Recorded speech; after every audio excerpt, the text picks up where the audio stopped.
श्री कृष्णा श्री कृष्णा श्री कृष्णा श्री कृष्णा।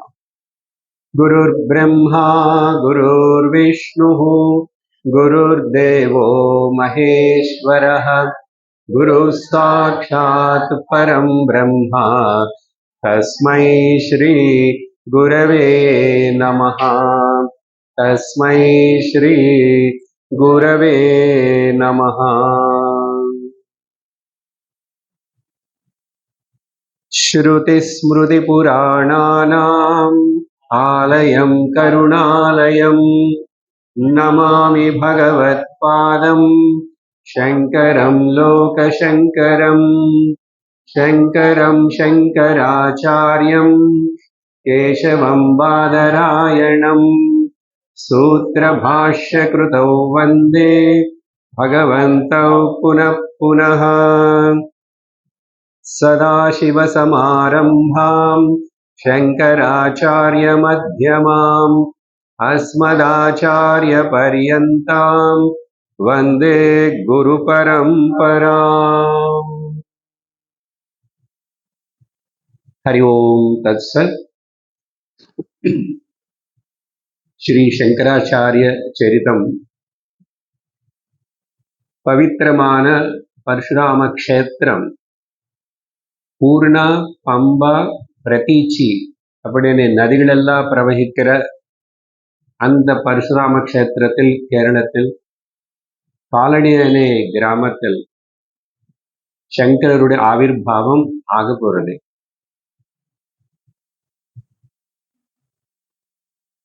சிவகுரு அப்படின்னு நம்பூதிரி பிராமணர் குருகுலத்திலும் படிச்சிட்டு இருக்கிறார். அதுக்கப்புறம் வீட்டில் அப்பாவுக்கு உடம்பு சரியில்லைன்னு தெரிஞ்சது. அதனால தகவல் வந்தது, குரு கூட நீ இப்போ வீட்டுக்கு போக வேண்டிய சமயம், படிப்பும் முடிந்து விட்டது அப்படின்னு சொன்னா அதுக்கு இஷ்டப்படலை சிவகுரு. ரொம்ப மனசுல கவலையோட தன்னந்தனியா போய் ஒரு ஆலமரத்துக்கு கீழே ஜலம் குடிச்சு அங்க உட்கார்ந்து இருக்கிற சமயத்தில் உட்கார்ந்தே கனவு வந்ததா இல்ல அங்க ஏதாவது அப்படி சாஞ்சி படுத்துக்கிறதுக்கு இடம் இருக்கா தெரியல, கனவு காண்ற. இங்கதான் நம்ம கடந்த சத்சங்கத்தில் அதை நிறுத்திட்டோம். அந்த கனவுல ஒரு மகாத்மா, ஒரு ரிஷினி பார்த்தாரு. அவர் ரொம்ப குள்ளமா நல்ல குண்டா இருக்கார், நல்ல தாடி முடி மீசம் எல்லாம் இருக்கு. அப்படிப்பட்ட ஒரு ரிஷினி பார்த்தார். பார்த்ததுக்கு அப்புறம் அங்க அந்த ரிஷி சொல்றாரு, சிவகுரு நீ வீட்டுக்கு போய் கிரகஸ்தனா இருக்கணும், கல்யாணம் பண்ணிக்கணும், கிரகஸ்தனா இருக்கணும். உனக்கு பரமேஸ்வரனே ஒரு குழந்தைய ஆவிர்பிக்க போறார் உங்க வீட்டுல, அதனால நீ ஒன்றும் வருத்தப்பட வேண்டாம் அப்படின்னு சொல்லி கனவுல ஆசீர்வாதம் பண்ணி இந்த மாதிரி ஒரு கமாண்ட்மெண்ட் கொடுக்கப்பட்டது. அது கனவா பாவிச்சுக்கல, நிஜமாவே சந்தேஷம் வந்தது, அது நிஜமும் ஆக போறது அப்படின்னு நினைச்ச சிவகுரு அதுக்கப்புறம் ஆசிரமத்துக்கு போய் குரு கிட்ட சொல்லி பர்மிஷன் வாங்கிட்டு வீட்டுக்கு கிளம்பி வந்தார். இந்த வந்த ரிஷி யாரு అనేది மறுபடியும் இந்த ரிஷி இன்னொரு வாட்டியும் சந்திக்க போறார். சரியா? அப்பு சொல்லுவேன் பேரு. ஓகே. ஆனா இதே ரிஷி மாதிரி இதே ரூபத்தில் இல்லை, ஆனா ரிஷியாவே இன்னொரு வாட்டி வருவார். அடுத்த கதை கேட்கணும், சஸ்பென்ஸை மனசுல வச்சுக்குவேன். வீட்டுக்கு வந்ததுக்கு அப்புறம் அம்மா அப்பா சொன்னது போல் ஒரு நல்ல பெண்மணின்னு பார்த்தாங்க, ஆரியாம்பா. கொஞ்சம் பக்கத்தில் இருக்கிற வேற கிராமமா இருக்கலாம். ஆமா, இப்போ கூட அந்த கிராமம் கூட ஏதோ இருக்க பேரு. சரி, கிரகஸ்தாசிரமத்துல பிரவேசமாயி கார்ஹஸ்தனா இருந்து நல்ல விதமா, ஏன்னா வேதம் நிறைய படிச்சிருக்காரு இல்லையா, அனுஷ்டானம் தெரியும், எல்லாம் தெரியும், அந்த வேத விகித கர்மங்கள் எல்லாம் பண்ணிட்டு குடும்பம் நடத்திட்டு இருக்கிறார். அதுக்கப்புறம் ரொம்ப நாள் அப்படியே ஓடி போச்சு. ஏன்னா இவருக்கு கிரகஸ்தாசிரமத்துல வர்றதுக்கு விருப்பம் இல்லையே, அதனால நிறைய சிந்தனம், தெய்வ பக்தி இதெல்லாம் இருந்தது. ஆனா குழந்தை பிறக்கல, ரொம்ப நாள் ஆயிடுச்சு. ஒரு அந்த காலத்துல கல்யாணம் சின்ன வயசுலயே ஆகும், ஆனா கூட குழந்தை பிறக்க வேண்டிய வயசுக்குள்ள குழந்தை இன்னும் பிறக்கலை. அப்படின்னா சில வருஷங்கள் ஓடி போயிடுச்சு. அப்போ அந்த பூர்ணா நதி தீரத்துல ஒரு நாள் குளிச்சுட்டு கிளம்பி போகும்போது அங்க மறுபடியும் இதே போல் ஒரு மகாத்மான்னு பார்த்தார். மகாத்மா இந்த வாட்டி பார்த்த மகாத்மா வேற மாதிரி இருக்காரு. இவர் ரொம்ப கொஞ்சம் கருப்பாகவும் வைரமாகவும் அப்புறம் அப்படி இருந்த ஒரு மகாத்மான்னு ரிஷினி பார்த்தாரு, சன்னியாசி. அப்போ அந்த இங்க ருஷி சன்னியாச ரூபத்துல வரல, ஒரு பிராமண ரூபத்துல ஒரு மகாத்மான்னு பார்த்தாரு, பிராமண ரூபத்துல. அப்போ அந்த பிராமணன் சொல்றாரு, நீங்க வந்து சிவபெருமான் ஆராதிச்சு வழிபட்ட உனக்கு குழந்தை பிறக்கும் அப்படின்னு சொல்லிட்டு ஒரு நல்ல சிறந்த குழந்தை பிறக்கும் அப்படின்னு தகவல் ஒரு உபதேசம் மாதிரி பண்ணார் அந்த பிராமணன். அப்புறம் சிவனுடைய ஆராதனா உபாசனை எங்க பண்ணணும், வீட்டுல அப்படின்னு இல்லை, நீங்க உங்க பத்னியும் 2 பேரும் சேர்ந்து ரிஷபாச்சலம் அனே ஒரு மலை இருக்கு, அந்த மலை மேல ரிஷபாச்சலேஸ்வரர் சிவன் இருக்கார், அந்த சிவன் கோயிலுக்கு போய் அங்க உபவாசம் இருந்து கொஞ்ச நாள் அங்க தங்கி இருந்து ஜபம் பண்ணிட்டு அனுஷ்டானம் பண்ணிட்டு 2 பேரும் அங்க இருந்துங்கோ அப்படின்னு சொல்லிட்டு இதெல்லாம் குறிப்பா சொல்லிட்டார். அப்போ அதை கேட்டதுக்கு அப்புறம் சிவகுரு வீட்டுக்கு வந்தாரு. அன்னைக்கு ராத்திரி வந்து அவருக்கு ரொம்ப நேரம் தூக்கம் வரல. ஆனா 2 மந்திரங்கள் மட்டும் மனசுல ஓடிட்டே இருக்கு. ருத்ரத்துல வர 2 மந்திரங்கள். ஒண்ணு வந்து ஓம் நம கபர்தினேச்ச யுக்தகேஷாய ச, கபர்தினேச்ச யுக்தகேஷாய ச, கபர்தினேச்ச யுக்தகேஷாய சனி, இது 2 மந்திரங்களே ஓடிட்டு இருக்கு, ருத்ரத்துல வர மந்திரங்கள். என்ன இந்த மந்திரங்கள்னா அதுக்கப்புறம் வந்து அப்படியே அதே நினைச்சிட்டு தூங்கிட்டாரு. தூங்கும் போது மறுபடியும் இன்னைக்கும் ஒரு கனவு வருது அந்த தூக்கத்தில். இதான் சார் என்ன கனவாவே இருக்காது, எங்களுக்கு மட்டும் நீங்க நினைவு கூட கனவுன்னு சொல்லுவீங்க வேதாந்தத்துல, அங்க மட்டும் கனவு நிஜமாகிறது அப்படின்னு. கனவுல என்ன பார்த்தாருன்னா கைலாச தர்சனம், சிவ தர்சனம், அப்புறம் அது அழகா பார்த்துட்டு இருக்காரு கனவுலும். அதே சமயத்தில் ஒரு ஜட்டாதாரி சிவா அங்க அந்த சங்கர சிவனுடைய தர்சனம், அதுதான் கபர்தினேச்சன்னு சொன்னா யாரு வந்து நிறைய மேட்டட் லாக்ஸ், நிறைய முடி இருக்கிற அந்த சிவன், தலை மேல ஜட்டா முடி போட்டு இங்க நிறைய முடி கூட விரிச்சு இருக்கிற கபர்தினேச்ச. அதுக்கப்புறம் ஒரு சந்நியாசி மொட்டடிச்சுக்கிட்டு இருக்கிற யுக்த கேசாயச்சன்னா முடியில்லாத இருக்கிற அந்த ஒரு ரூபமும் சந்நியாசியா இருக்கிற அந்த ரூபம் வந்து சிவலிங்கத்துக்குள்ள நுழைஞ்ச போல் கனவு பார்த்தார். சிவலிங்கத்துக்குள்ள மர்ஜான மாதிரி நுழைஞ்சு அது கூட லீனமான மாதிரி கனவு பார்த்தார். அப்போ அடுத்த நாள் எழுந்திரிச்ச உடனே மனைவிக்கிட்ட சொன்னார், இது மாதிரி எனக்கு கனவு வந்துச்சு. நம்ம அப்புறம் ரிஷபாச்சலம் அப்போ வரைக்கும் காலையில இந்த மகாத்மா சொன்னது ரிஷபாச்சலம் சிவனுடைய ஆராதனை பண்ணணும் అనేది இன்னும் சொல்லலை.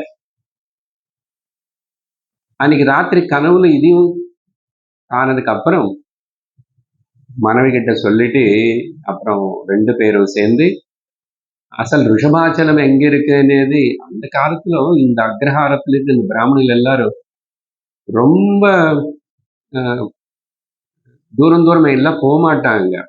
அதையும் கிரகஸ்தர்களா இருக்கிறவங்களுக்கு அனுஷ்டானம் பண்றது கஷ்டம். எங்காவது போனா பிரயாணம் என்ன யாத்திரைக்கு போறவங்களோ வானப்பிரஸ்தர்களோ சன்னியாசிகள் போவாங்க, வியாபாரிகள் போவாங்க. ஆனா கிரகஸ்தர்கள் அனுஷ்டானம் 3 வாட்டி சந்தியா பண்ணணும், அதெல்லாம் இருக்கிறதுனால எங்க போக மாட்டாங்க. ஸோ அது அது எங்க இருக்கு? அவ்வளவு பிரசித்தமா கூட அந்த காலத்துல இல்லையோ என்னமோ ரிஷபாச்சலம் அந்த இடம். அங்க ரிஷபாச்சலேஸ்வரர் இது பத்தி என்கொயரி பண்ணாரு. அப்புறம் அந்த ரிஷபாச்சலேஸ்வரனுக்கு பேரு தான் அதுக்கப்புறம் இப்போ அது சொன்னேன் இல்லையா, வடக்கு நாதன் அப்படின்னு சொல்லப்படுற இடம் தான் அந்த ரிஷபாச்சல சிவனுடைய இப்போ பேர் அப்படி சொல்லப்பட்டது. அந்த இடத்துல இருந்து ஜப்பம் தப்பம் பண்ணிட்டு அனுஷ்டானம் பண்ணிட்டு சந்தோஷமா இருக்கிறார். அதுக்கப்புறம் அந்த அனுஷ்டானம் பண்ணிட்டு இருக்கிற சமயத்துல திரும்பி ஒரு நாள் கனவு பார்த்தார். அந்த கனவுல சாட்சாத் சிவபெருமானே பேசுறாரு. சாட்சாத் சிவபெருமானை பேசுறாரு.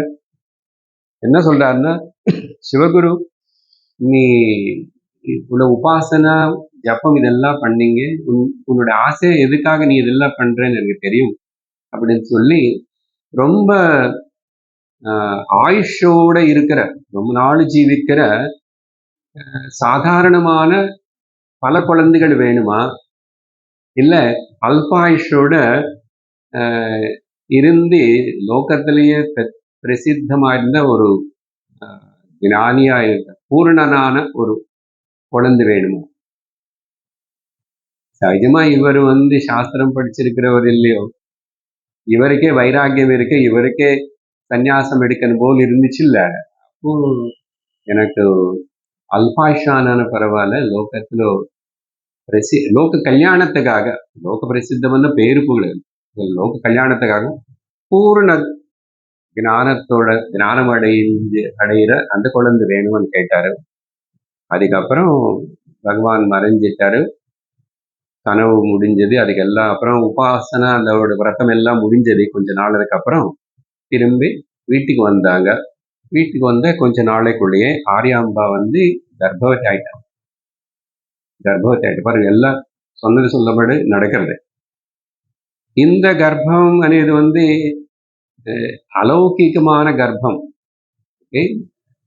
எப்படின்னு சொன்னா என்ன, இது ஒரு தெய்வ நிர்ணயத்தினால நிர்ணயிக்கப்பட்டு சொல்லப்பட்டு குறிப்பா நடக்க போறது. இந்த அலௌகிக கர்ப்பம் தான் பொதுவா நம்ம கிருஷ்ண பரமாத்மா அவதாரம் எடுக்கும் போது கூட அப்படிதான்.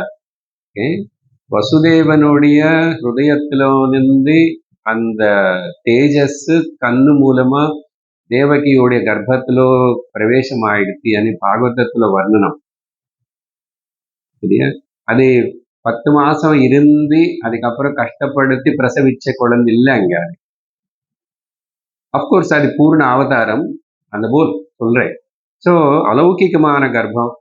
அதே போல் சொல்லலாம் இந்த சந்தர்ப்பத்துல ஜீசஸ் பத்தி இமாக்குலேட் கன்செப்ஷன் சொல்றாங்க இல்லையா, மேரி அது பாசிபிள். சரியா? வர்ஜின் தானே, அவங்க கல்யாணம் ஆகாம குழந்தை பிறந்தாங்க. இந்த காலத்துல சாதாரணமா சொன்ன கல்யாணமாக குழந்தை அது தப்பு ஒரு விதமாயிடும். ஜீசஸ் விஷயத்துல அதனால இந்த சத்தியம் எங்க பிரகடனமாகணும் அப்படின்னு நினைச்சா அந்த ஞானத்துக்கு ஆத்மா அது ஞானஸ்வரூபனால அது தனக்கு தானே ரூபம் எடுத்துக்கிட்டு வரக்கூடிய சக்தி இருக்கு. அதில் நம்ம அவதாரம் இப்படி பேரு கொடுப்போம். ஸோ அந்த மாதிரி அலௌகிகமான கர்ப்பம் ஏற்பட்டது. அப்புறம் பிரசவிக்கிற, ஆனா இங்க 9 மாசம் குழந்தைని గర్భంలో ధరించి సాధారణமாக ஆகி பிரசவ சமயம் வந்துச்சு. அந்த பிரசவ சமயத்துல வீட்டில் தானே பிரசவம். அந்த காலத்துல அதை யோசிச்சிருக்கவே முடியாதில்லை. இப்போ 8, 9 குழந்தைகள். எங்க அம்மா எல்லாமே வீட்டில் தான், இது ஹாஸ்பிட்டலே இல்லை. என்னானாலும் சரி, பொடிச்சுக்கிட்டாலும் பொடிச்சுக்கலன்னாலும் சுத்தமாக பிரசவம் ஆகிடுது, ஒரு ஆப்ரேஷன் இல்லாம. இப்போ எல்லாம் பண்ணி கூட 90% சிசேரியன் அப்படிதான் வெளியே வருது. சரி, அப்ப அந்த பிரசவம் செய்யறதுக்கு ஊர்ல அந்த கிராமத்துல ஒரு அம்மா இருப்பாங்க, ஒரு 2 பேர் இருப்பாங்க. அவங்க என்ன தமிழ் நீங்க கூப்பிடுவீங்க தெரியாது, ஏதோ இருக்கு. அப்புறம் அவங்களை கூப்பிட்டுட்டு பிரசவம் பார்க்க. அப்போ அந்த சமயத்துல இவர் குழந்தை பிறக்க போறது இப்படிப்பட்ட அனுகிரகத்தினால இத்தனை மகாத்மான்னு சொல்லி இப்படி சொல்லி இதெல்லாம் அப்படி கரெக்டா நடக்கிறது அப்படின்னு நினைக்கிறதுனால இவர் ரொம்ப அனுஷ்டானத்துல இருந்தாரு. அப்போ ருத்ரம் அப்போ சாண்ட் பண்ணிட்டு இருக்கிறார். சிவ உபாசனை தானே பண்ண சொன்னார். இவர் பேரே சிவகுரு தானே. அப்போ பொதுவாகவே இவங்க சிவபக்தர்களாவே இருந்துக்கணும். ஊர்ல பக்கத்துல சிவன் கிருஷ்ணன் கோவில் இருக்கு. அவங்க அம்மா கிருஷ்ணன் கோவிலுக்கு வழிபடுவாங்க. கிருஷ்ணன் கோவில் பிரதிஷ்டை கூட சங்கரர் கூட உதவி செய்வார். ஒரு விதமா சொல்றேன், ஆல்ரெடி இருக்கு அங்க அவர். அப்புறம் அன்னைக்கு காத்தியாயனி கோயில் பத்தி இன்னும் சொல்லல, இனிமேல தான் வரும். அங்க அதுவும் இருக்கு, எல்லாம் இருக்கு. அம்பாள் கோவில் இருக்கு, கிருஷ்ணன் கோவில் இருக்கு, அப்புறம் சிவன் வழிபடுற. அப்போ அந்த ருத்ரம் சொல்லும் போது கரெக்டா அதுல திரும்பி அந்த நம சோமாயச்ச அந்த அணுவாக்கு வரும்போது கரெக்டா நம சங்கராயச்ச மயஸ்கராயச்சன்னு வரும். சங்கராயச்ச அந்த சங்கரன் பதம் ருத்ரத்திலே இருக்கு. ரொம்ப சிறந்த நாமமா அது பாராட்டி சொல்லப்படுறது. கரெக்டா அந்த அவர் அதை சொல்லிட்டு இருக்கும்போது அங்க பிரசவம் ஆயிடுச்சு. குழந்தை வளர சப்தம். அப்போ அதனாலதான் சங்கரான்னு பேர் வச்சாங்க. சங்கரானி பேர் வச்சாங்க. அந்த பிரசவம் அது செய்யறதுக்கு அந்த அம்மா அந்த குழந்தைனை பார்த்து ஆச்சரியமா சொல்லிட்டான், இவ்வளவு திவ்யமா தேஜஸா இருக்கு அந்த குழந்தை. ஞாயிறு அன்னைக்கு சுக்ல பஞ்சமி வைசாக மாசம் கர்க்கடக லக்னத்திலோ புனர்வசு நட்சத்திரத்தில் மத்தியானம் அபிஜித் முகூர்த்தம் சமயத்துல இருந்தார் ஸ்ரீ சங்கருடைய ஆவிர்பாவம். சிவம் சிவகரம் சாந்தம் சிவாத்மானம் சிவோத்தமம் சிவமார்க பிரணேதாரம் பிரணமாமி சதாசிவம். शंकर भगवान की जय. தெரியல, அன்னைக்கோ அடுத்த நாள் உடனே 7 கன்னிகைகள் எங்கிருந்து வந்தாங்க, யாரு கூப்பிட்டாங்க, எந்த ஊர் எதுவும் தெரியல, அப்படியே வீட்டுக்கு குழந்தை தரிசனம் பண்ணிட்டு போயிட்டு. இவங்களும் அதை பத்தி விவரம் கேட்கல. யாருக்கோ தெரிஞ்சிச்சு இவ்வளவு நாள் குழந்தை இல்லாதனால சிவகுரு வீட்டுலன்னு மேபி யாரோ சொல்லி வந்தாச்சாங்க. 7 பேரு கன்னிகைகள் குழந்தைய ஆசீர்வாதம் பண்ணி தரிசனம் பண்ணிட்டு போறது. ஸோ இங்க இந்த சிசுடைய ஜென்ம கிருஷ்ணரு ஜீசஸ் ராமகிருஷ்ணருடைய விஷயத்திலும் சந்திரமணி தேவி கூட இந்த மாதிரி ஒரு அலௌகிகமான கர்ப்பம் ராமகிருஷ்ணர். இங்க ஒரு விஷயம் சொல்ல விரும்புறேன். நேற்றுக்கு சொன்னாங்க, மகாத்மர்கள் மகாத்மர்கள் எங்காவது ஆவிர்பவிக்கலாம் இல்லையா? தேவைப்படும் போது பிரகிருத்திலையும் அவங்க எங்காவது ஆர்ப்பரிப்பாங்க. இந்த இடம் அந்த இடம் அது இல்லை. அதனால இப்போ இருக்காங்க மகாத்மாக்கள். மகாத்மான்னு உருவாக்க வைக்கலாம்னு சொன்னேன். இங்க அந்த பிரதாரண்யக்க கிளாஸ் கேரளத்திலே ஒரு காலத்துல அப்படியே ஒரு விஷயத்துக்காக உபாசனை பண்ண வச்சு பகவதி ஆராதனை பண்ணி அதுக்கு கொடுத்த நைவேத்தியம் எடுத்துட்டு அது சமைச்சு அந்த அம்மாவுக்கு சாப்பாடு கொடுத்துட்டு பிறக்க வச்சாங்க. பிற்காலத்துல அவர் வந்து ஒரு பெரிய மகாத்மா காக்கஸ்ரீ பட்டாத்திரியன் ஆயிட்டாரு. அது பெரிய சரித்திரம் கதை இருக்கு. அது இல்லாம நம்ம சங்கரர் பரம்பரையிலேயே சங்கரர்னால உருவாக்கி ஸ்தாபிக்கப்பட்ட அந்த ஸ்ருங்கேரி சாரதா பீட்டத்திலையும் பல இப்படி நடந்தது. ஒரு இன்சிடென்ட் அதுல வந்து நிறைய வருஷம் அதுக்கப்புறம் முதல் சுரேஸ்வராச்சாரியர் மட்டாதிபதியா இருந்தார் அதிஷ்டானத்துக்கு. அப்புறம் வித்யாரண்ய சுவாமி வந்தார். அப்புறம் வேற வேற எல்லாரும் வந்தாங்க. அதுக்கப்புறம் வந்தவங்களோ சில பேரு அதே பேரு மாறி மாறி சில தரங்கள் வந்தது.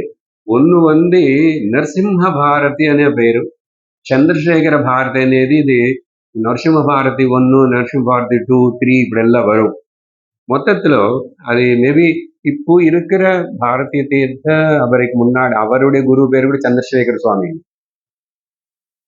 சரி, சின்ன வயசுல நான் அவரை பார்த்திருப்பேன். எனக்கு என்ன இவர் சந்நியாசம் அவர் கூட போனதுக்கு அப்புறம் முறைப்படி வந்து வீட்டுல வந்து அம்மா அப்பாவுக்கு சொல்லி இங்க இருந்து கூட்டிட்டு போனோம். இல்ல போனதுக்கு அப்புறம் எப்போ எங்க ஊருக்கு வந்தாங்க, எனக்கு சரியா ஞாபகம் இல்லை.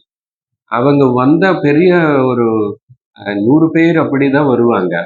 முக்கியமா அந்த காலத்துல அவங்க என்ன சமைக்கிறது எல்லாமே கூட பிராமணர்கள் வருவாங்க. வேன் வரும். அப்புறம் அவங்களுடைய பద్ధతి என்னமோ அந்த விதமா வருவாங்க. ஒரே ஒரு வாட்டி தான் வந்தாரு.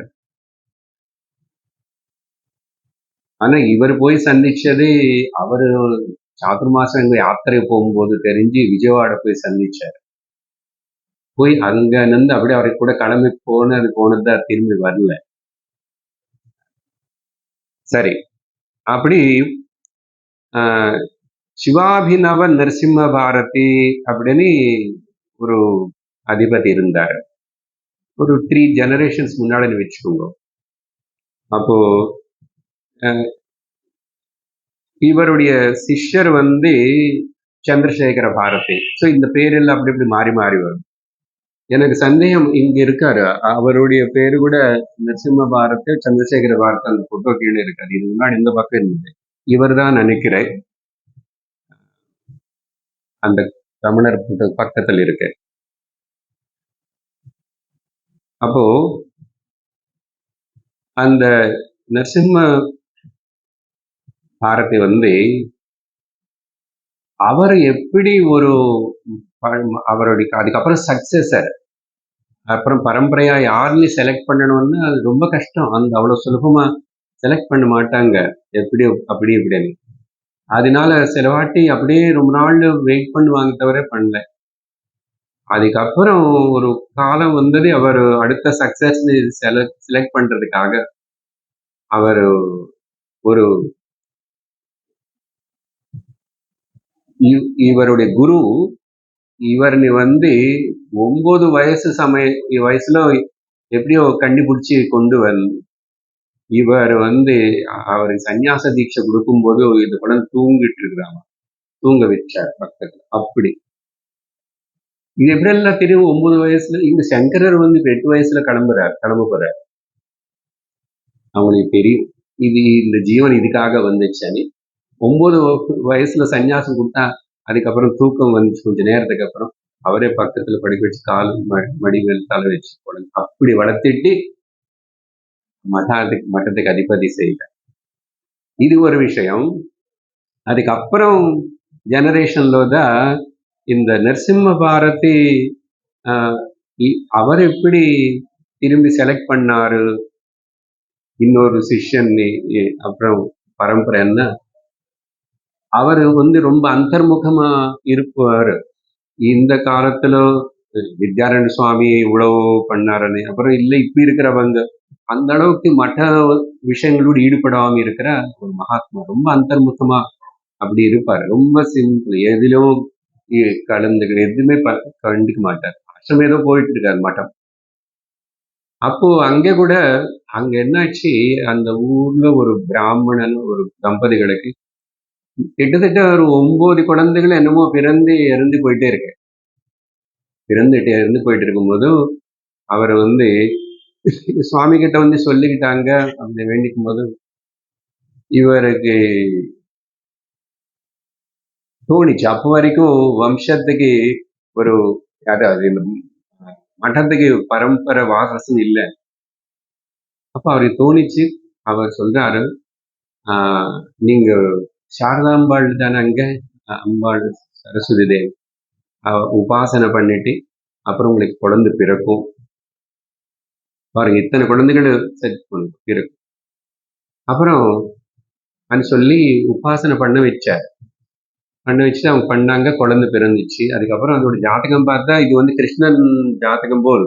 இவன் வந்து அம்மா வீட்டுல இருக்கக்கூடாது, இதுக்கு ஒரு தோஷம் இருக்கேன்னு சொல்லிட்டு எங்காவது கொண்டு போய் வளர்த்துன்னு ஒரு 5-6 வருஷம் வரைக்கும். அப்போ எங்க கொண்டு போறதுன்னா அந்த ஆசிரமத்துடைய மேனேஜரா இருக்கிற ஸ்ரீகண்ட சாஸ்திரி அவங்க வீட்டுல வச்சு வளர்த்திட்டான். அவர் அப்புறம் குழந்தை கொஞ்சம் பெருசாயிடுத்து. அதுக்கப்புறம் சில படிப்புக்காகவும் வேற சம்ஸ்கிருதமா எதுக்காகவும் பெங்களூர் அனுப்பிச்சிட்டான். அப்புறம் இவருக்கு வயசாகி இப்போ இது சரீரம் விட போற சமயம் வரும்போது யாருன்னு பண்ண போறாரு, அங்க வேற யாரும் குழந்தைகள் இருக்காங்க, அவங்க இவங்களை குழந்தை பண்ணலாமே, அவங்களே பண்ணலாமே, இவங்களை பண்ணலாமே நினைச்சிட்டு இருக்கும்போது இவர் திடீர்னு கூப்பிட்டு பேர் வச்சது இவர் நரசிம்மன்னு கூட்டிட்டு வா, பெங்களூர்ல இருக்கு.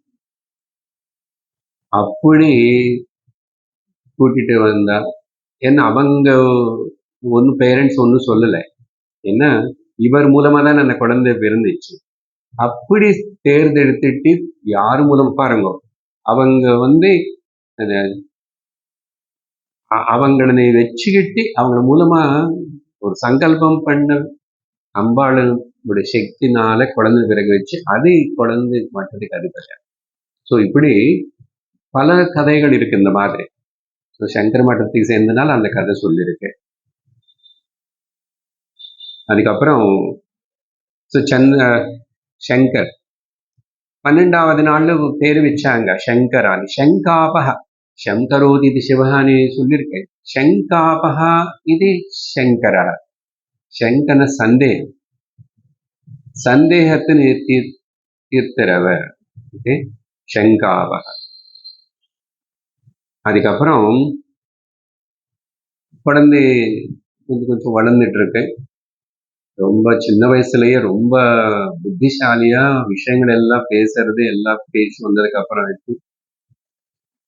அப்பா வந்து அவங்க வீட்டுக்கு கொஞ்சம் நெருங்கி அதே கிராமத்துல இருக்கு காத்தியாயனி கோயிலும் அவர் வந்து பூஜாரியா இருக்கார். காத்தியாயனி கோயில் அங்க போய் தினந்தோறும் எல்லாம் நைவேத்தியம் இதெல்லாம் பண்ணிட்டு வந்து பிரசாதம் எல்லாம் கொண்டு வருவார். அப்போ ஒரு நாள் வந்து சங்கரன் வந்து நீ கொண்டு போய் அம்பாளுக்கு நைவேத்தியம் வச்சுட்டு வா அப்படின்னு சொல்லி அனுப்பிச்சார். குழந்தை எல்லாம் சின்னதெல்லாம் பார்த்துச்சு, அப்பா அப்பா வீட்டுல பண்றது, அதனால தெரியும் அவனுக்கு போய் அங்க நைவேத்தியம் கொண்டு போனான். கொண்டு போனதுக்கு அப்புறம் நைவேத்தியம் அங்க வச்சதுக்கு அப்புறம் அம்பாள் வந்து நைவேத்தியம் எல்லாம் சாப்பிட்டுச்சு. நைவேத்தியம் எல்லாம் சாப்பிட்டதுக்கு அப்புறம் சங்கரர் வந்து எனக்கு பிரசாதம் மிச்சம், பிரசாதம் கொடுக்கல எனக்கு சொல்லி குழந்தை அலறான். ஏன்னா அப்பா தினந்தோறும் பிரசாதம் கொண்டு வர அம்பாளோட கொடுத்த பிரசாதம்னு சொல்லி எனக்கு கொடுப்பாரு, நீங்க எல்லாம் சாப்பிட்டீங்கன்னு சொல்லிட்டு அழும்போது அம்பாள் வந்து பிரத்யட்சமா உட்கார்ந்து மடியில படுக்க வச்சுட்டு பால் கொடுத்தாங்க. இது வந்து எப்படி தெரியும்னா அவர் வந்து அந்த சௌந்தர்ய லஹரியில ஏதும் போதே அவரு திராவிட சிசு అని வார்த்தைங்க சொன்னார். ஸோ 2 விதம் அது. ஏன்னா இவருக்கு முன்னாடிதான் ஞான சம்பந்தர் இருந்தது அந்த விஷயம் கதை. இவர் திராவிட சிசு தான்.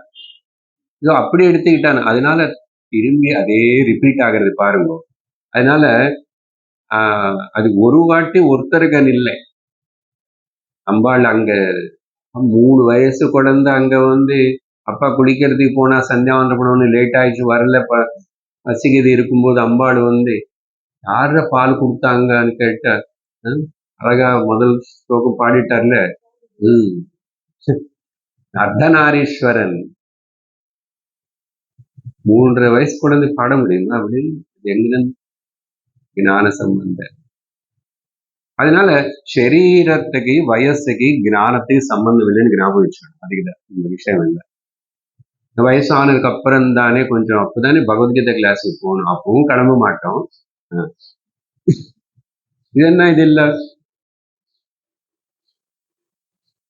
எப்போ வைராக்கியம் வருதோ அப்போ உலகத்தில் ஊட்டி கிளம்பணும். இப்போ வைராகம் வந்து இப்போ கிளம்பு, போஸ்ட்போன் பண்ண. அதனால சரீரம் பார்த்து நம்ம இந்த சமயம் சொல்லி ஞானத்துக்கு நம்ம அப்படி கம்பேர் பண்ணக்கூடாது. பொதுவாக இப்படி எல்லாம் நினைச்சுக்கிட்டு இருப்போம். அதுக்கப்புறம் அதுக்கு வயசானதுக்கப்புறம் ஏன் இப்படி இந்த வயசுல பகவத்கீதை கிளாஸ் வேதாந்தம் அதெல்லாம் போய் கேட்கிறேன்னு யாராவது வந்தா சின்னவங்களும் இப்படி எல்லாம் சொல்லுவோம் சில பேர். பிரகலாதன் என்ன சொன்னார் பாகவதத்தில்? கௌமாரே ஆச்சரித் பிராக்ஞா பாகவத தர்மானிக. குழந்தைகளே, அவங்க அசுர குழந்தைகள் எல்லாம் பேசும்போது சின்ன வயசுலயே விவேகம் இருக்கிறவன் வந்து குழந்தை இருக்கும்போது இந்த பாகவத தர்மங்கள் எல்லாத்தையும் எனக்கு நாரதர் வந்து எங்க அம்மாவுடைய கர்ப்பத்துல இருக்கும்போதே பாருங்க, ஜீவன் வந்து அது பக்குவமா இருந்த கர்ப்பத்துல இருந்தா கூட உபதேசம் கிடைச்சு. ஆனா உபதேசம் கிடைக்கணும். கடிச்சா அது அங்க புடிச்சுக்கும், திரும்பும், உணரும். அதனால கர்ப்பத்திலேயே எனக்கு நாரதர் நான் தேகம் இல்லை, நான் மனசு இல்லை, இதெல்லாம் சொல்லி கொடுத்தாரு. அது எனக்கு புரிஞ்சு போச்சு. உங்களுக்கே புரிஞ்சுக்க முடியாதுன்னு சொல்லி அவங்களுக்கு நீங்களும் புரிஞ்சுக்கலாம், நீங்களும் தெரிஞ்சுக்கலாம்னு சொல்ற. ஸோ அதுக்கப்புறம் அம்பாள் பால் கொடுத்தது அது மனசுல வச்சுக்கிட்டு தான் எழுதியிருப்பாரு திராவிட சிசு விஷயம். சரி, அதுக்கப்புறம் உபநயனம் பண்ணணும். இப்ப 5 வயசு வந்துச்சு, 4, 5. ஆனா பொதுவா 5 வயசுக்கு பண்ண மாட்டாங்க, 7 வயசுல பண்ண சொல்லுவாங்க. ஆனா அந்த குழந்தை ரொம்ப மேதாவியா அந்த டிசிப்ளின் இருக்கு, இதுக்கு சொன்னா புரியும்னா 5 வயசு கூட பண்ணலாமா. அப்படின்னு சொல்லிட்டு சிவகுருவுக்கு உபநயனம் பண்ணணும் அப்படின்னு சொல்லி ஒரு ஆசை வந்தது. உபநயனம்னா சாஸ்திரப்படி சம்பிரதாயப்படி ஞான நேத்திரம் கொடுக்கிறது. ஞான நேத்திரத்தை திறக்கிறதுக்காக உபநயனம். இன்னொரு கண்ணு, எதுக்கு 2 கண்ணு ஆல்ரெடி இருக்கு, 2 கண்ணு வச்சு நீ மாம்ச கண்ணு வச்சு ஒண்ணு இதுதான் பார்ப்பேன், உலகத்தன் இல்லை.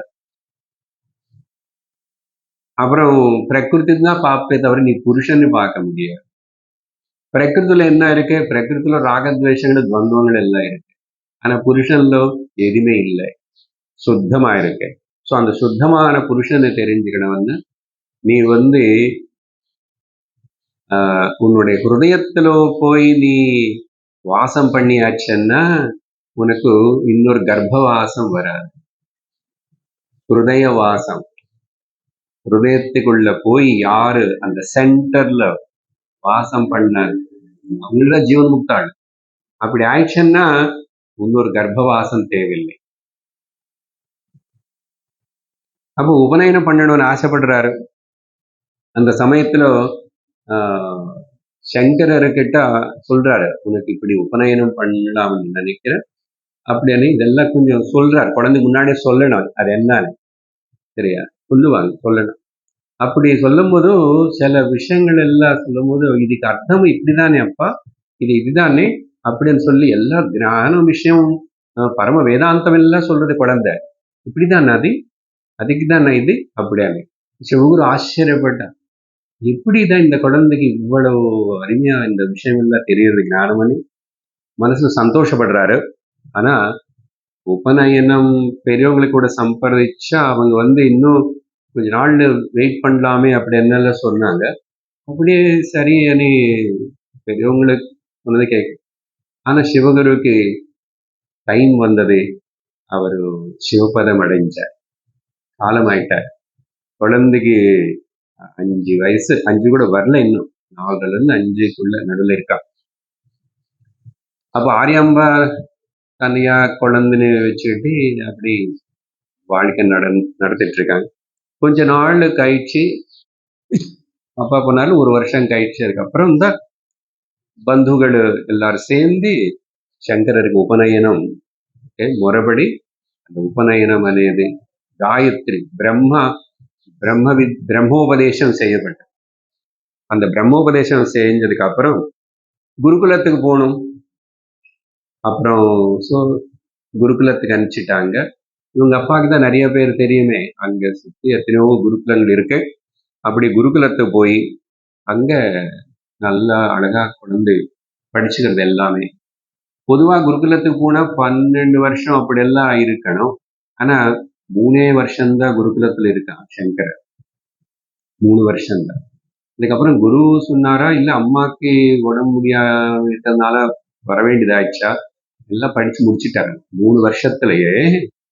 3 வருஷம் அப்படின்னு 8 வயசு பிள்ளையே என்னென்ன படிக்கணுமோ அந்த சாஸ்திரம் 12 வருஷம் குருகுலத்துல எல்லாத்தையும் படிச்சு நல்ல வேதங்கள் எல்லாம். அப்புறம் அந்த சமயத்துல அந்த குருகுலத்தில் இருக்கிற போது ஒரு பிரம்மச்சாரி அங்க இருக்கிறவங்க எல்லாரும் தினந்தோறும் பிக்ஷாடனை போகணும். பிக்ஷை எடுத்துக்கிட்டு வந்துதான் அவங்க சாப்பிட்டுக்கணும். இன்னும் அதுல சிலது குருவுக்கு கொடுக்கணும். குருவுக்கு வேற அவருடைய நித்திய கர்மங்களுக்கு வேண்டிய சமிதிகள் அதெல்லாம் கொண்டு வரணும். ஆசிரமத்துல வேண்டிய வேலையெல்லாம் ஏதாவது குருவுக்கு சேவை பண்ணணும். எல்லாம் பண்ணிட்டு அவங்களுடைய சாப்பாடு பிக்ஷை வாங்கிறதுக்கு போவாங்க. அப்படி ஒரு நாள் சங்கரர் பிக்ஷைக்கு போனார். பக்கத்துல இருக்கிற கிராமம் ஏதோ ஒரு தெருவுக்கு அப்படி வீட்டுக்கு போய் அங்க ஒரு வீட்டு வாசலுக்கு வெளியில நின்றுட்டு பவதி பிக்ஷாந்தேகின்னு கேட்டா கொஞ்ச நேரம் வரைக்கும் யாருமே வெளியில வரல. 3 வாட்டி கேட்கணுமோ ஏதோ முறை இருக்கு, அதுக்கு மேல கேட்டுட்டு அங்கே நிக்க கூடாது. அதெல்லாம் அவங்களுக்கு சொல்லி தருவாங்க, பிக்ஷைக்கு போனா எப்படி என்ன. பிரம்மச்சாரிகள் கொஞ்சம் நேரம் நிக்கலாமா, ஆனா சன்னியாசிகள் நிக்க கூடாது அந்த அளவுக்கு, அப்படியெல்லாம் இருக்கு. பிரம்மச்சாரி கடிக்கல இல்லைன்னா ஒரு 7 வீடு வரைக்கும் போகலாம். ஆனா சன்னியாசிகள் 3 5 அப்படியெல்லாம் ரெஸ்ட்ரிக்ஷன்ஸ் இருக்கு தெரியுமா. குழந்தை இது படிக்கிற குழந்தையிலே இன்னும் படிக்கணும், குருகுலத்துல போகணும். குருவுக்கு கூட அதை காமிச்சு கொடுக்கணும். குருவுக்கு ஏதாவது வேணும்னு அவர் அதுக்கப்புறம் தான் மிச்சம். குரு அப்புறம் நீ எடுத்துக்கோ அப்படின்னு சொன்னாதான் சாப்பிடணும். அப்படி வாசல் வரல 2-3 வாட்டி. அப்புறம் கூப்பிட்டா அதுக்கப்புறம் கொஞ்சம் நேரங்க சந்தில அந்த வீட்டுல இருந்து ஒரு அம்மா வரா. அந்த வீட்டுல ரொம்ப கஞ்சம், ஒன்றும் இல்லை, சாப்பிட்றதுக்கு ஒன்றும் இல்லை. அப்படிப்பட்ட ஏழை பிராமண குடும்பம். அங்க அந்த அம்மா அப்படி இப்படி தேடி தேடி கடைசியில ஏதோ ஒரு டப்பால இருக்கிற ஒரு ஊற வைக்கிறதுக்காக ஒரு நெல்லிக்காய் எடுத்து கொண்டு வந்துட்டான். அது குடுக்கறது ரொம்ப கூச்சப்படுறான்.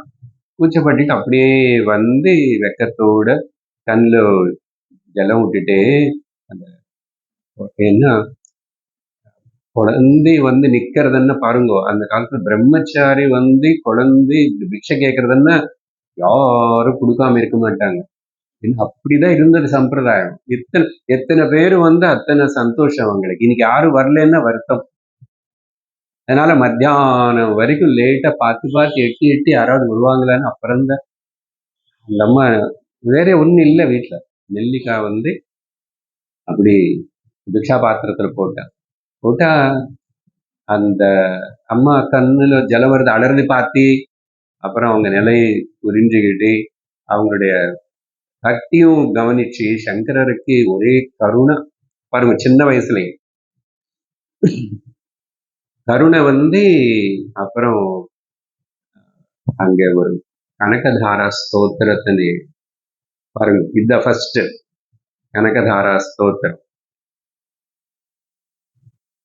அதுக்கப்புறம் எத்தனை கம்போசிஷன்ஸ் வருது.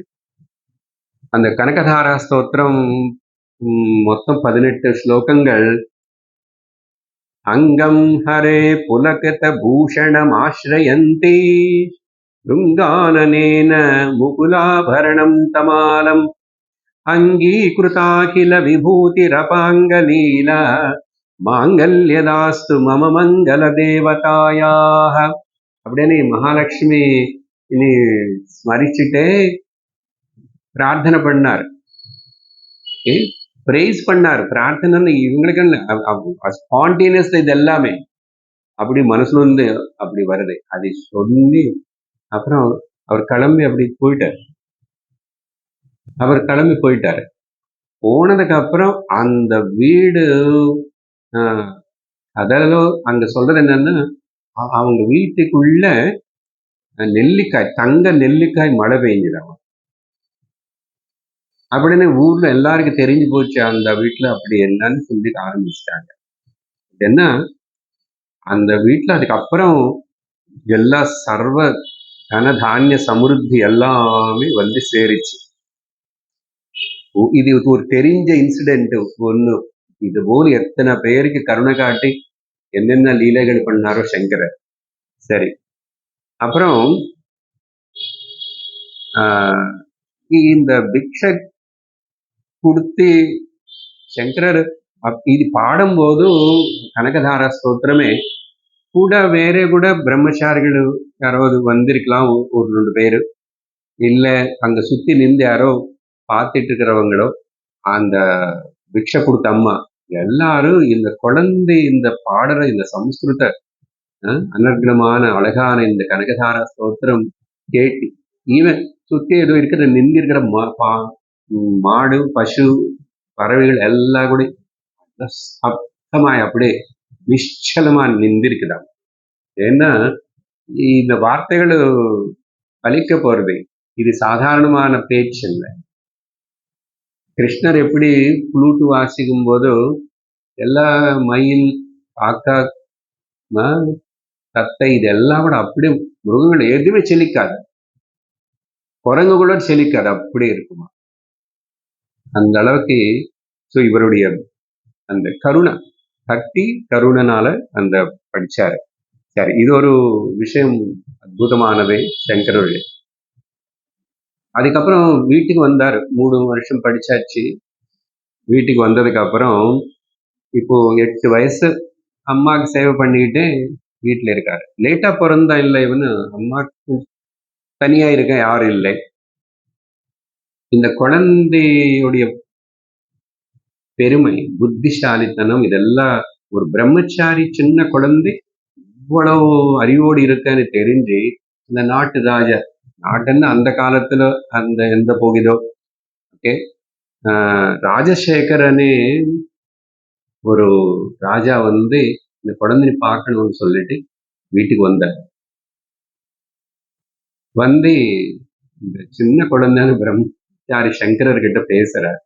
அவர் வந்து அவரு ரொம்ப சாகித்யம் சம்ஸ்கிருதம் எல்லாம் தெரிஞ்ச ராஜாக்கள் எல்லாரும் அது தெரிஞ்சிருந்தாங்க. இது முன்னாடி 3 கதைகள் எழுதிட்டார் அவர். அந்த 3 கதைகளை கொண்டு வந்து சங்கரருக்கு காட்டுறாரு. காட்டிட்டா சங்கரர் எல்லாம் பார்த்துட்டு அதுல எங்கெங்கெல்லாம் ஏதாவது சின்ன சின்ன கரெக்ஷன் இருக்கிறதுன்னு அதெல்லாம் சொல்லி இது நல்லா இருக்கு, இது பப்ளிஷ் பண்ணுங்க. அந்த காலத்துல எப்படி பப்ளிஷ் பண்ணுவாங்கன்னு தெரியல, நல்லா சொன்னார். ராஜாக்கு ரொம்ப சந்தோஷம்.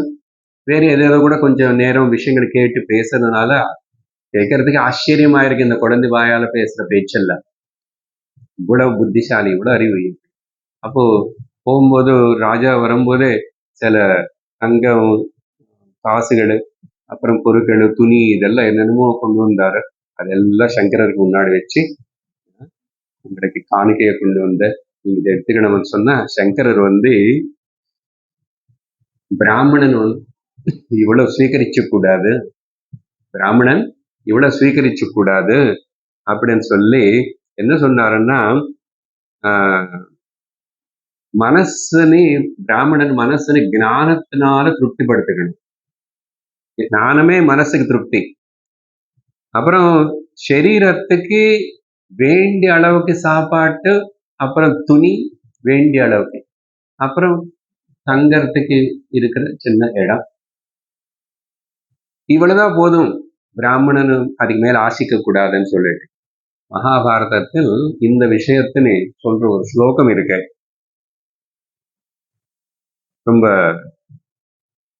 ஏன கேனசிதாச்சன்னஹ ஏன கேனசிதாசிதஹ யத்ர க்வச்சன ஷாயிஸ் ஸ்யாத் தம் தேவாஹ பிராமணம் விதுஹு. தேவதர்கள் பிராமணன் இப்படி இருக்கணும்னு அவங்க தெரிஞ்சு வச்சுக்கிட்டாங்களாம். தேவதர்கள் யாருன்னா பிராமணன்னா எது கிடைக்கிறதோ ஏனக்கேன எது கிடைக்கிறதோ அதை வச்சு திருப்தி படுறவன், எது கிடைக்கிறதோ அன்னைக்கு லபிக்கிறது அதை சாப்பிட்டுட்டு திருப்தி படுறவன், எங்க படுத்துக்கிறதுக்கு இடம் கிடைச்சா போதும் அந்த இடத்துலயே சந்தோஷப்பட்டு இருக்கிறவன், இப்படி இருக்கிறவன் தான் பிராமணன் அப்படின்னு சொல்லிட்டு தேவதைகள் எல்லாரும் நினைச்சிட்டு சொல்லுவாங்களாமா அப்படின்னு மகாபாரதத்துல ஒரு ஸ்லோகம். அப்போ ராஜா என்ன சொன்னாரு, சரி சங்கர, உனக்கு வேண்டான்னா நீ எடுத்துக்கோ, நான் உனக்கு கொடுக்குறேன், நீ யாருக்காவது வேணுமன்னா இல்லாதவங்களுக்கு அப்படி நீ கொடு அன்னாரு. அதுக்கு சங்கர் என்ன சொல்றது தெரியுமா, கிரகிச்சுக்கிறது எவ்வளவு பந்தமோ கொடுக்கறது கூட அவ்வளவு பந்தம். கிரகிச்சுக்கிறது எவ்வளவு பந்தமோ அது திரும்பி கொடுக்கணும்னா அது ஒரு பெரிய காரியம். நான் இன்னைக்கு கொடுப்பேன், நீங்க கொடுத்தாச்சானே, அப்புறம் நாளைக்கு யாரு கொடுப்பாங்க, 2 நாள் கழிச்சு இப்போ இவங்க எல்லாரும் இவர் நிறைய கொடுக்குறான்னு நாளைக்கு வந்து கியூல நிப்பானே, அப்ப நான் திரும்பி உங்ககிட்ட வரணும் செல்யூட் அடிச்சுக்கிட்டு. எதுக்கு இது, எதுக்கு சீகரிச்சுக்கணும், எதுக்கு நான் இன்னொருத்தர் கொடுக்கணும்? இங்க ஒரு ரொம்ப நல்ல கருத்து இருக்கு. நிறைய சம்பாதிச்சு தர்மம் பண்ணும், அதுக்கு பதில் நீ சம்பாதிக்காம இருக்கிறது நல்லது. வேண்டாம், அந்த தர்மம் பண்ணணும்னே ஒரு ஆசை இருக்கிறது தவறுன்னு சொல்லி மகாபாரதத்துல இன்னொரு ஸ்லோகம் இருக்கு. அது என்ன சொல்றதுன்னா, தானார்த்தம் யஸ்ய வித்தேஹா, தானம் பண்றதுக்காகன்னு சொல்லி தனம் சம்பாதிக்கணும்னு ஆசை இருக்கிறதுக்கு பதிலு வரம் தஸ்ய நிரீஹதா, அவனுக்கு வரம் என்ன தெரியுமா, அசல் ஆசை இல்லாம இருக்கிறது. நான் தானம் பண்ணணும்னு ஆசை எதுக்கு உனக்கு, புண்ணியம் வரணும். மாட்டிக்கிட்டேன். ஆனா என்ன வரம் இவனுக்கு, வரம் தஸ்ய நிரீஹத, ஈகன்னா டிசைர், நிரீஹத ஆசை இல்லாம இருக்கிறது. இதுக்கு உதாரணம் சொல்றது அந்த ஸ்லோகத்துல, பிரக்ஷாளனாதி பங்கஸ்ய தூராத் ஸ்பர்ஷனம் வரம். சேரு தெரிஞ்சு போய் இறங்கி காலுக்கெல்லாம் சேரு அழுக்கானதுக்கு அப்புறம் நான் அப்புறம் கழுகிக்கிறேன். அது அப்படி பண்றதுக்கு பதிலா போய் அதுல கால் வைக்காம இருக்கிறது நல்லது தானே. எது வரும், it is blessing that better not to accumulate rather than I accumulate and then how to give, where to give. எதுக்கு தலைவலி. பாரதத்துல பாத்தீங்களா எத்தனை தர்ம விஷயங்கள் எல்லாம் வாழ்க்கைக்கு சொல்லி அப்படி இப்படி பார்த்தா எத்தனையோ ரத்னங்கள் பாரதம் முழுச. அப்போ ராஜா வந்து நமஸ்காரம் பண்ணி சங்கரருடைய வைராக்கியத்துக்கு ஆச்சரியப்பட்டார். ரொம்ப ஆச்சரியப்பட்டு திரும்பி நமஸ்காரம் பண்ணி கிளம்பி போயிட்டார். எப்படி பாகவதத்தில் ரகுகணன் வந்து நம்ம பரத யோகினை சந்திச்சார்ல, அவன் திட்டாத திட்டி அவனை பல்லாக்கு தூக்க சொல்லி, அதுக்கப்புறம் அவர் ஒரே ஒரு வார்த்தை அதுக்கப்புறம் சொன்னதுக்கு அப்புறம் தெரிஞ்சு இவர் சாதாரண மனுஷன் இறங்கிட்டாரு. வந்து நமஸ்காரம் பண்ணி கீழே உட்காந்து, நீங்க யாரு, நீங்க எனக்கு கண்ணு திறந்துட்டீங்க, ஞானோபதேசம் பண்ணுவான்னு சொல்லிட்டு கேட்டுக்கிட்டு. அதுபோல் அப்புறம் ஒரு நாள் என்ன ஆயிடுச்சு, அடுத்த விஷயம், இந்த அம்மா நிறைய கிராமங்களுக்குள்ள ஜலத்துக்கு தூரமா ஒரு கிணறு கிட்ட போகணும், ஒரு குளம் போல பெருசா ஒண்ணு இருக்கும், அங்க போகணும். இல்லைன்னா நதி இருக்கும் பிரவகிக்கிற சின்ன இது, அங்க போகணும். அம்மா தினந்தோறும் அங்க போய் அங்க குளிச்சுட்டு துணி தைச்சிட்டு அப்புறம் வீட்டுக்கு வேண்டிய ஜலത്തിന് கொண்டு வரணும். இப்படி நிறைய வருஷம் பண்ணிட்டு இருக்காங்க. அம்மாக்கு வயசாயிடுச்சு, உடம்பு சரி. ஒரு நாள் வரும்போது வழியில மயக்கம் வந்து விழுந்துட்டான் ஆரியாம்பா. ஆஹ் ஆஹ் இந்த விஷயம் நடக்கிறதுக்கு முன்னாடி என்னாச்சு, ஆரியாம்பா வந்து அப்படி வரும்போது நதி கிட்டனது இது நடந்தது. இப்ப நான் சொன்னது மயக்கம் வந்து விழுந்தது, அது இன்னொரு வாட்டி நடந்தது. ஒரு வெள்ளை மானு பார்த்தாங்க தூரத்துல இருந்து. அந்த அம்மா தனியா வராங்க, வெள்ளை மானு, ஆனா புள்ளி புள்ளியே இருக்க. அப்புறம் அவளை தோழிச்சு, அவளுக்கு போய் பார்க்கணும் கிட்டன்னு போன, மானு காணாம போகுது. மானு காணாம போன இடத்துல ஒரு சிவலிங்கம் இருந்தது. அப்போ புரிஞ்சுக்கிட்டா சிவபெருமானே நம்மளை அனுகிரகம் பண்றதுக்காக இப்படி வந்தாருன்னு சொல்லிட்டு, அப்புறம் அந்த சிவலிங்கம் அந்த இடம் இப்ப கூட இருக்கு. அதுக்கு பேரு வந்து திருவெள்ளை மான்துளி. ஓகே, இதெல்லாம் போய் கேட்டு தெரிஞ்சுக்கிட்டு இருந்தனும். சும்மா ஏதோ அப்படி வேக வேகமா போயிட்டு அப்படி பார்த்துட்டு வந்தோம்னா, இப்போ பாகவதம் வில்லேஜ்ல கேம்ப் அப்போ நாங்களும் போனோம். இதெல்லாம் அங்க நடந்தது தெரியுமா? நமக்கு யாராவது சொன்னாங்களே? யாராவது எல்லாம் டக்கு நேச்சு டீ குடிச்சிட்டு அங்க போய் யாரு கூட போக கூடாது, தீர்த்த தனியா போகணும். நம்மளும் அங்க இருக்கிற வயசானவங்களை கூட உட்கார்ந்து விசாரிக்கணும், கேட்டு தெரிஞ்சுக்கணும். அப்போதான் அதோட அனுபூதி வரும். ராமர் பத்தி பார்த்தோம் இல்லையா, வால்மீகிலாம், சங்கரர் அப்படிதான். பெரியவங்களை வந்தாச்சுன்னா அவங்கள பக்கத்துல போய்ப்பாரு. ராமர் அப்படிதானே, விருத்த ஜானம், விருத்த விவகாரம். ஏன்னா அவங்கள எவ்வளவு அனுபவத்துல எத்தனையோ விஷயங்களை சொல்லுவாங்க. அதனால பாட்டி தாத்தா கதை எவ்வளவு நல்லா இருக்கும். இப்போ டிவி பாட்டி ஆகி போச்சு. ஆனா பாட்டிக்கு இது முடி நிறையிறது, பல்லு விடுறது, டிவிக்கு பல்லு விடுறது இல்லை. அங்க யாரோ வந்து புது பல்லு வச்சுக்கணும் எல்லாரும் வந்து பேசுவாங்க. பாட்டி சொல்ற கதை போது இருக்குமா? இப்போ திரும்பி பாட்டி வைத்தியம், பாட்டி கதை, பாட்டி இதெல்லாம் ஏதோ சொல்லி இப்போ திரும்பி அதையும் பிசினஸ் பண்ணுவான். சரி, அப்புறம் இப்படி இருக்கும்போதும் இந்த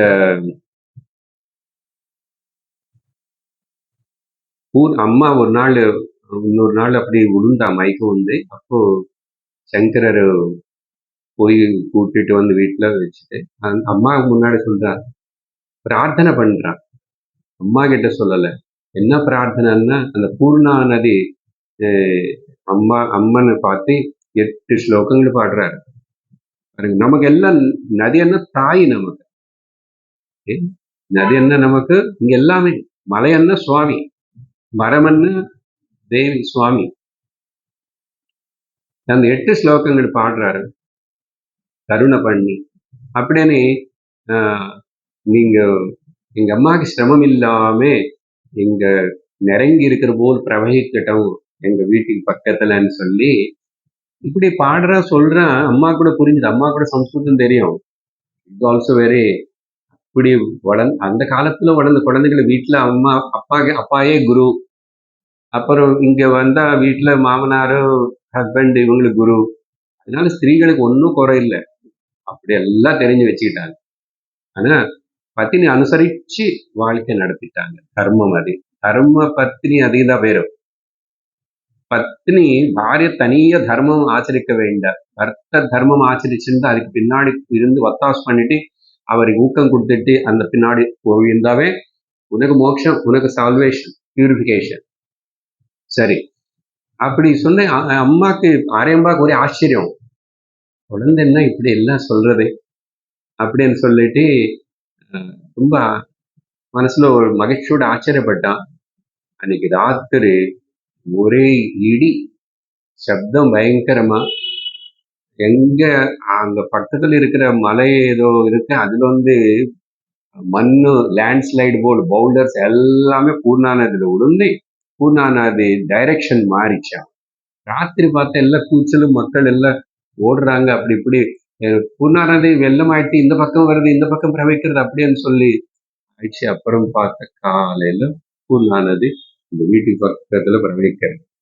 இனிமே அந்த டைரக்ஷன் மாறி போச்சு. அது இயற்கை அப்படி பண்ணிச்சு. பாத்தீங்களா?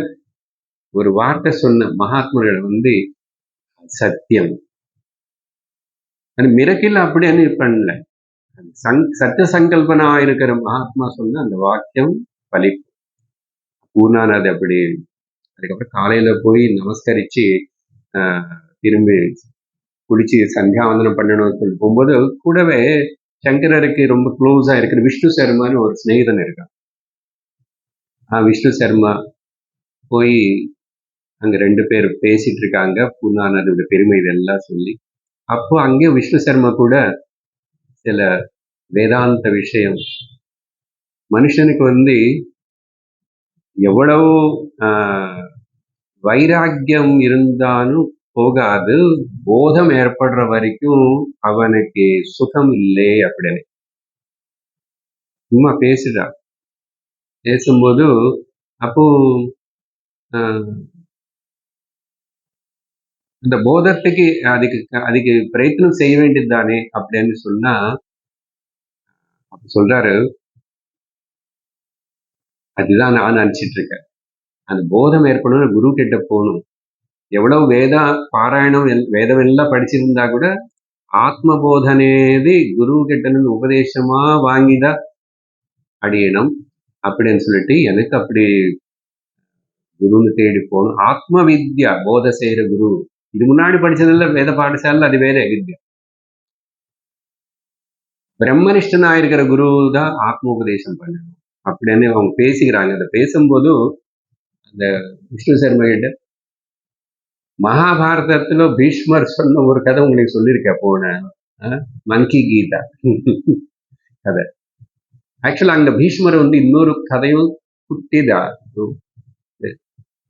மேதாவி உபாக்கியானம்னு இன்னொரு எபிசோடு இருக்கு. மேதாவி உபாக்கியானம் ஒன்னும் இல்ல, ஒரு சின்ன குழந்தை அப்பாவுக்கு உபதேசம் பண்றது, விவேகம் வைராக்கியம் இதெல்லாத்தையும் பற்றி.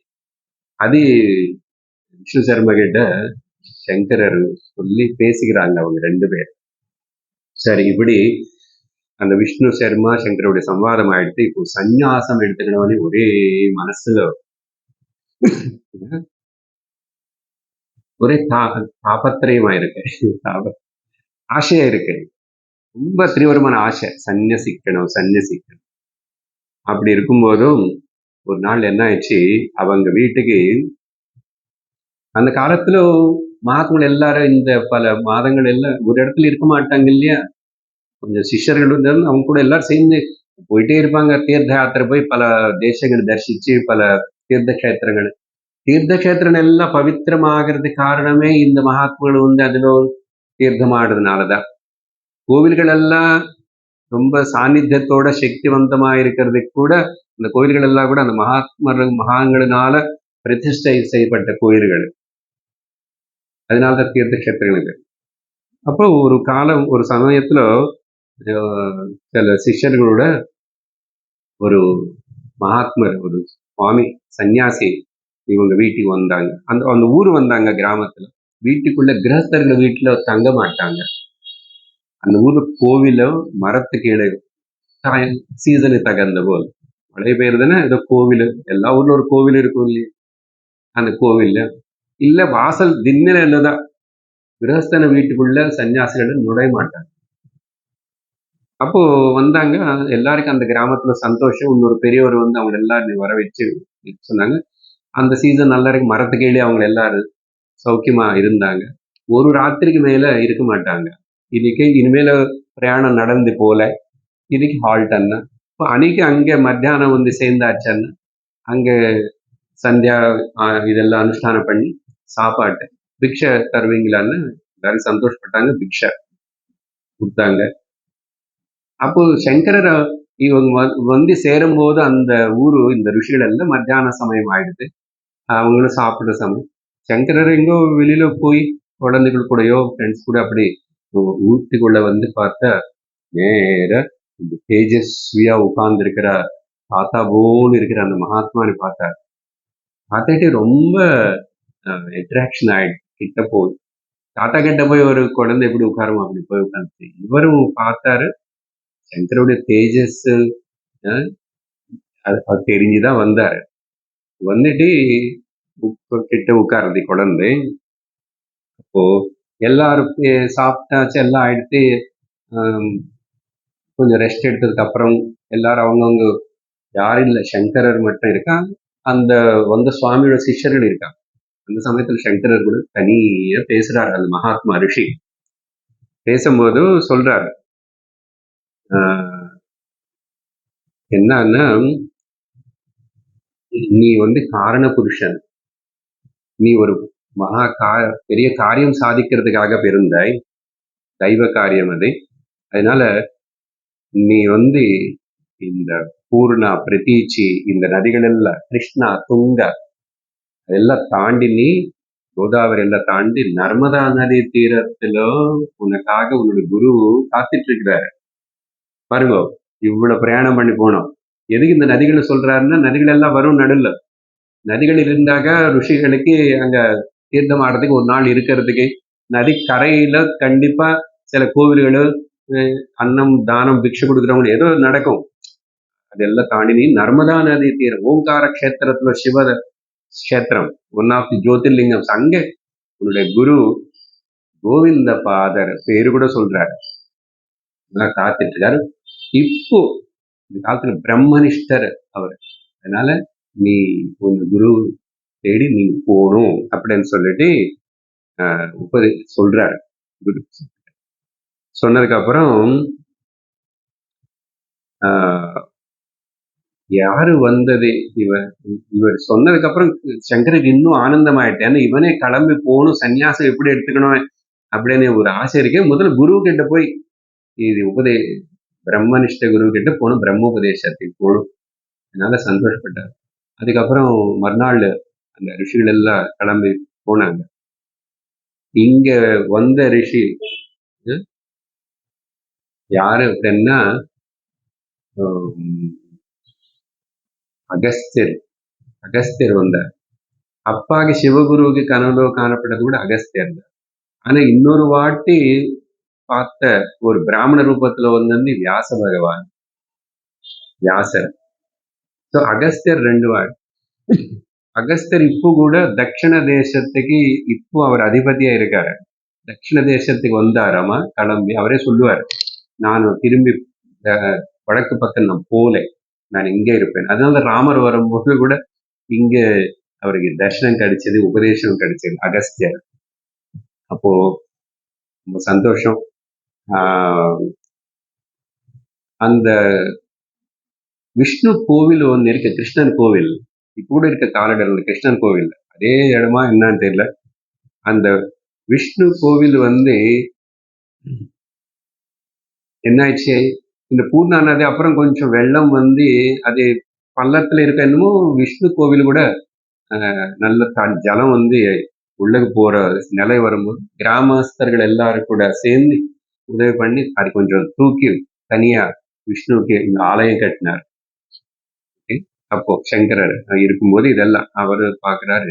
அந்த சமயத்துல புதுசா திரும்பி அந்த கிருஷ்ணன் விஷ்ணு ஆலயம் பிரதிஷ்டை செய்யும் போதுதான் அச்சுதம் கேசவம் ராமநாராயணம் கிருஷ்ண தாமோதரம் வாசுதேவம் பஜே ஸ்ரீஹதம் மாதவம் கோபிகா வல்லபம் ஜானகி நாயகம் ராமச்சந்திரம் பஜே அந்த அச்சுதாஷ்டகத்துல எழுதிட்டாரு. உட்கார்ந்ததுல பாடுவார். அவ்வளவுதான். அது எப்படி யாரு கேட்டாங்க, எப்படி அது பதிவு ஆயிடுச்சு, ரெக்கார்ட் ஆயிடுச்சு, பகவானுக்கு தான் தெரியணும். அதுக்கப்புறம் இன்னொரு சந்தர்ப்பத்துல இந்த விஷ்ணு கோவில், அவங்க அம்மா விஷ்ணுன்னு கூட பிரார்த்திப்பாங்க. அடிக்கடி போய் அந்த விஷ்ணு கோவில் இருக்கு, அங்க கூட விஷ்ணு புஜங்க பிரயாதமனி மற்றொரு ஸ்தோத்திரம் கூட எழுதியிருக்காரு. இப்படி இனிமே சொல்லிட்டே போகணும்.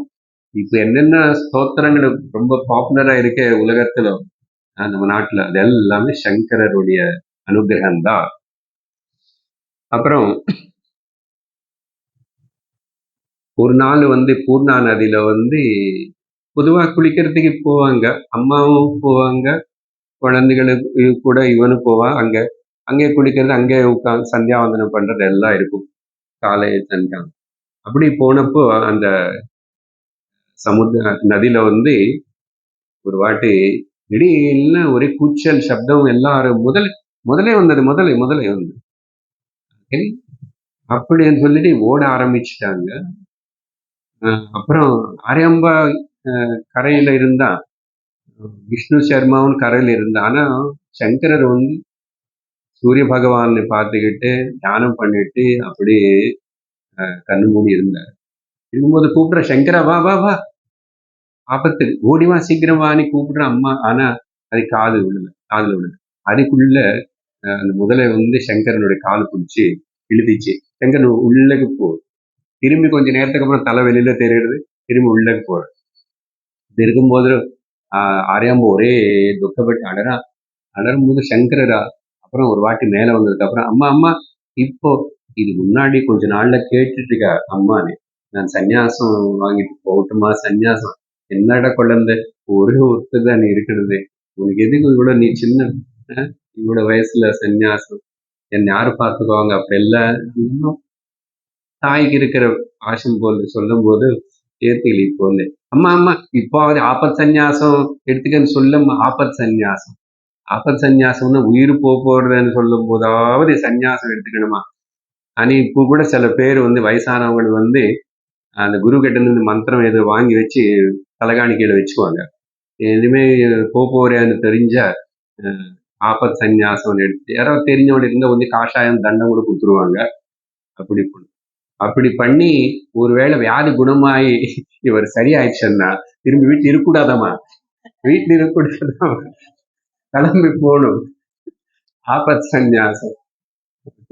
அதனால எனிஹோ உயிர் போறதுன்னா போறது, சந்நியாசம் எடுத்துக்கிட்டு போனா அது மனுஷனுக்கு நல்லது அப்படின்னு சொல்லும் போது ஆரிய அம்மா கூட நினைச்சாங்க, சரி இப்போ அது குழந்தை ஒருவேளை நான் அப்படி சொன்னா அது பொழைச்சுக்குமா என்னமோ, நல்லது தானே, அவன் ஆசை நிறைவேற்றணும்னு சொல்லி அப்படியாப்பா, அப்படி இப்ப ஆபத் சந்நியாசம் கொடுத்தா நீ எடுத்து சந்நியாசம் வந்து சொன்னதுக்கு அப்புறம் அப்படியே நமஸ்காரம் பண்ணி சங்கர் நடந்து வெளியில வர்றாரு.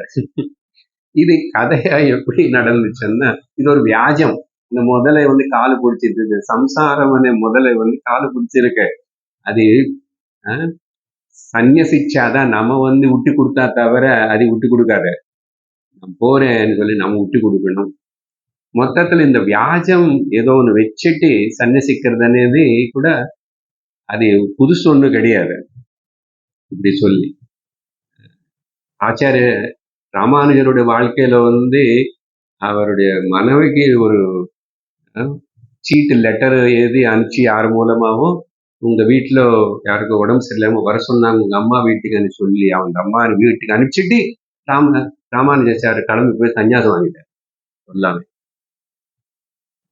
இதே போல் ஞானேஸ்வருடைய அப்பா கூட அவர் அப்கோர்ஸ் சொல்லிதான் மனைவி விட்டுட்டு இருக்கும்போதே அவர் போய் சன்னியாசம் வாங்கிட்டாரு. அவருக்கு அதை வேற. சோ ஆபத் சந்நியாசம் இதெல்லாம் ஒரு வியாஜம். இது தப்பு இல்லையா அப்படி சொல்லிட்டு போறது, போய் சொல்றதுன்னா அந்த பரம தத்துவம், பாரமார்த்திகம், பரம சத்தியத்துக்காக இப்படி ஒரு சின்ன போய் சொல்றது ஒண்ணு தவறு. பாகவதத்துல ரிஷபதேவர் சொல்றாரு இல்லையா, யாராவது இந்த மோட்ச மார்க்கத்துக்கு ஆத்ம ஞானத்துக்கு தடை வந்தா அந்த அம்மா இல்ல, அந்த குரு இல்ல, அந்த அப்பா இல்ல, அந்த தெய்வம் கூட தெய்வம் இல்லை, என்ன பண்ணும்? நமஸ்காரம் பண்ணிட்டு நீ பாட்டி நீ கிளம்பு, தைரியம் இருந்த இப்படியே காத்துட்டு இருக்க புடிச்சிட்டு இருந்த சரி என்ன ஆயிடுச்சு? அப்புறம் இந்த கதையோ இந்த எபிசோடு கம்ப்ளீட் பண்ணும். அதுக்கப்புறம்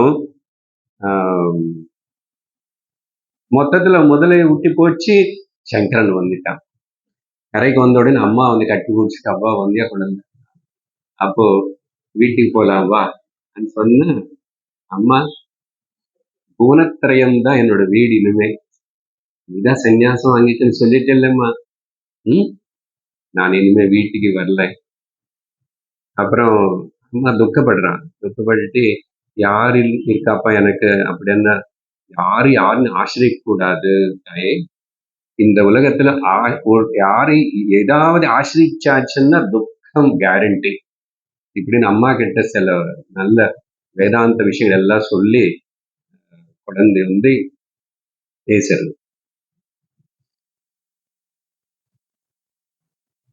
இந்த ఆశ్రయిக்கிறது అనేది ఏదిని ఆశ్రయించకూడదు. సొంతం బంధం யாருன்னு கூட. இன்னும் பணம், உடம்பு, ஆரோக்கியம் எதினு ஆசிரிக்க கூடாது.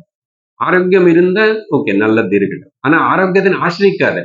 பணம் இருந்தா இருக்கட்டும், இல்ல பணத்தை ஆசிரிக்காத, யாருன்னு ஆசிரிக்காத. வேதாந்தத்துக்கு ஒரு படி மேல போய் சொன்னா ஈஸ்வரனு கூட ஆசிரிக்க கூடாது.